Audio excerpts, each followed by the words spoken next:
Greetings, students. This is for week 3 for HSML 4000. I thought I'd just surprise you and cover a couple of points, topics, terms, and good information. You can see chapter 2. You can see the book that I have here electronically, and you can also see the questions for this week. And so what I thought I'd do is I would actually go over some of the questions for your lecture for today. Now, you have several chapters to read. You have Weichert chapter 1, and you have Myers chapter 2. You have some handouts, articles to read, and they'll all help you with your assignment for this week. So you want to be sure to take a look at that, at those other chapters as well. Don't just depend on the ones that I'm going to go over with you. Now, if you hear barking, just know that my dog insists on being in here with me. I think he wants to learn something about nonprofit finances as well. I'm going back a few places because I was working on the answers to these questions, and so I realized I needed to move back to the beginning of the chapter. Okay, so this chapter is on the financial management process, and so one of the things that becomes really important is understanding what that means when it relates to the nonprofit sector. So you'll see me kind of glance over, but that's because my notes are over here. One of the things that I wanted to point out that the author put in the instructional manual is that in figure 2.3, we'll get there a little bit later, the accountability sphere, it was modified a little bit to adhere to the fundraising executives and Association for Fundraising Professionals. So that's just something to think about. Okay, so let's get started. What's financial management? According to your answer is going to be on page 20, right? And according to page 20, financial management is a series of processes. It's the planning, it's steps that go into acquiring funds and resources, distributing funds and resources, and then being accountable for those funds and resources. And according to page 20, you use financial and material resources of an organization for acquisition, is the proper term, acquisition, allocation, control, recording and bookkeeping or budgeting, and then reporting and evaluation. So all of those steps become really important. The next question, what types of activities are encompassed by financial management? Those who are involved in financial management. So if you're involved in the planning process, which is what you're going to be working on with your service learning, you're helping organizations work on their planning process to acquire funds. Second step, that's acquisition, second type of activity. Allocation is once you get the money, what do you do with the money that you get? Internal control, we're going to talk a lot about that because that has to do with ethics and risk management and the things that policies and procedures that need to be in place to ensure that you don't have a group of people who are going to embezzle your money, right? And then recording and reporting, that's, you have a budget that you set for acquiring the funds, but then you have a budget that needs to be set for how you manage the funds in order to provide services to your clients. And then the whole evaluation process is assessing how effective you've been with how you spent your money. So when we talk about the inputs, the throughputs, and the outputs, the inputs are not only services and individuals working, the counselors and the clients coming, but it's also the resources that you bring into an organization. The throughputs are going to be the acquisition part, the allocation part. What are you going to do with the funds that you get from your donors and your contributions in order to provide services? And then your outputs when it comes to finances are going to be what's the result? Were you effective in how you spent your money? And part of your exercise today is to evaluate a board's decision on how they allocated money and how they spent money and were they really being effective and accountable. You know, Weichert has 4 terms that he points out in the text as it relates to accountability. and there's limited accountability, but there are 4 components, and I want to go on and put this out there now. 4 components to accountability, and I'm trying to get my little mouse over here so I can write it somewhere. But those 4 components, I want you to be able to find them, is transparency, justification. This is all in the acquisition and allocation and reporting component. Compliance and enforcement. So think about those 4 terms as we talk about the financial management process, but also when we start talking about those different stages of evaluation and accountability. Okay? All right.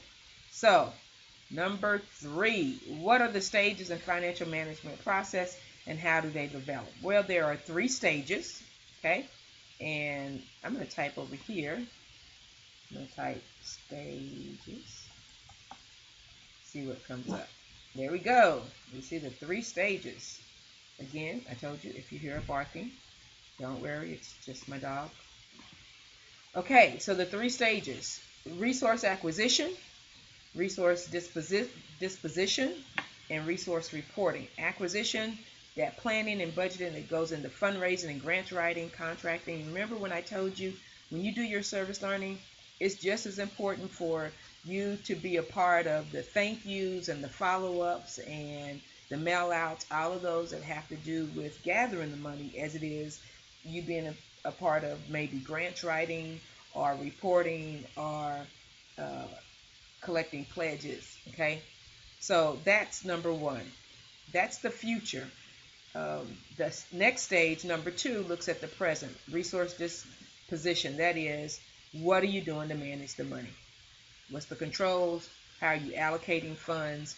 You know, I was at a fundraiser. City Square had their major fundraiser in September, and one of the things they reported, they were so happy to report that out of the $850,000 that they raised this year, only 10% of that is going to be used for administrative costs. 90% of the funds that they raise will be used for services to their neighbors. Now that's absolutely exciting when it comes to a donor. A donor wants to know where is their money going, and if you can report over 90% of the funds that you give us is going towards direct services, then that makes your donors happy. Okay? And then in the past, that's stage 3, that's resource reporting, and in that stage you are answering the question, what was done with the resources and how much was spent, as opposed to how much was spent on services, direct services, as opposed to administration, personnel, and the like. Okay, we'll talk a little bit more about restricted funds and non-restricted funds and what that means. Okay, so let me get over here. Let me scroll down to number 4. Number 4 says, what are the similarities between for-profits and nonprofit organizations? And one of the things I want to incorporate is also your reading from Mayer. And you want to be sure to look at chapter 1 in, Weichert, which is the green and white book. I want you to be sure to look at that because it also highlights some of the differences. And so I'm going to use some of the notes from Weichert, and I'm also going to highlight some of the notes from Meyer. So Meyer says that when we talk about similarities, we're going to go to page 25. Let's type in similarities. I love using this electronic book because you can just go straight to the answer. Okay? Similarities and differences, and I think you have an actual section on that. That's going to be page, looks like page 24, 25, and 26 perhaps. Okay, so what are they? I have listed 1, 2, 3, 4, 5, 6.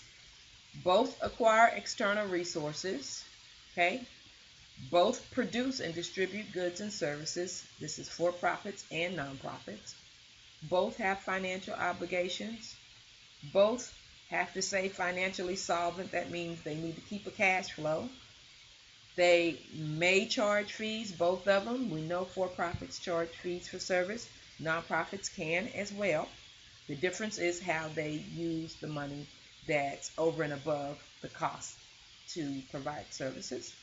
And then both have limited pools of resources and resource providers. They have to be really, nonprofits and for-profits have to be really aware of who is acquiring their goods and services and who's providing the donations. So that's why when we talked about the state of the economy plays a big role. For instance, if gas is $5 a gallon, you're not going to be buying Ford F-150s or Ford F-350s. Why? Because they cost too much gas. You'll be buying hybrid cars. When the gas goes down, and we're hoping one day it'll go back to $2.50, then you'll see more people outside of Texas, that is, driving big cars because they can, big luxury cars, because it doesn't cost so much to get from point A to point B. I know that seems like a kind of trivial kind of example, but it fits. So for-profits are just as concerned about the economy as non-for-profits. Non-for-profits are concerned about the economy. We talked about that last week because it determines the level of need for these social services, right? Excellent. So actually, the greater the need, the better for nonprofits' presence. But that doesn't necessarily mean that they're going to get the resources they need. Okay, question 5, real quick. In what ways do nonprofits and for-profits differ? Well, I'll tell you the main one, and you can go to Weicker Chapter 1 and read about it, and I want you to be able to articulate this when we come back to class next week.